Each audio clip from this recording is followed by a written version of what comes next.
Welcome to Daily Scripture Reading, Genesis chapter 30, beginning at verse 25. Jacob is made wealthy by a covenant with Laban. I do not own the rights to this music.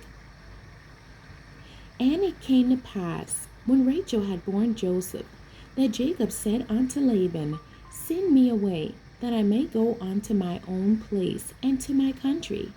Give me my wives and my children, for whom I have served thee, and let me go. For thou knowest my service, which I have done thee. And Laban said unto him, I pray thee, if I have found favor in thine eyes, tarry, for I have learned by experience that the Lord hath blessed me for thy sake. And he said, Appoint me thy wages, and I will give it. And he said unto him, Thou knowest how I have served thee, and how thy cattle was with me.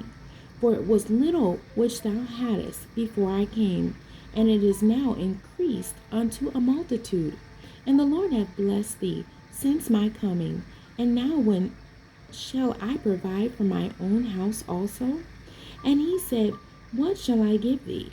And Jacob said, Thou shalt not give me anything, if thou wilt do this thing for me. I will again feed and keep thy flock.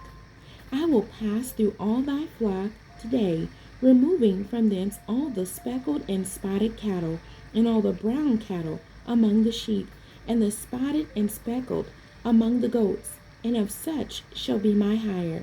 So shall my righteousness answer for me in time to come, when it shall come for my hire before thy face. Every one that is not speckled and spotted among the goats, and brown among the sheep, that shall be counted stolen with me. And Laban said, Behold, I would it might be according to thy word. And he removed that day the he-goats that were ring-straked and spotted, and all the she-goats that were speckled and spotted, and every one that had some white in it, and all the brown among the sheep, and gave them into the hand of his sons. And he set 3 days' journey betwixt himself and Jacob. And Jacob fed the rest of Laban's flocks.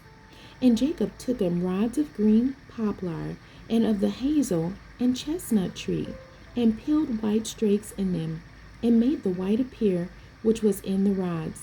And he set the rods which he had peeled before the flocks in the gutters, in the watering troughs, when the flocks came to drink, that they should conceive when they came to drink. And the flocks conceived before the rods, and brought forth cattle, ring-straked, speckled, and spotted.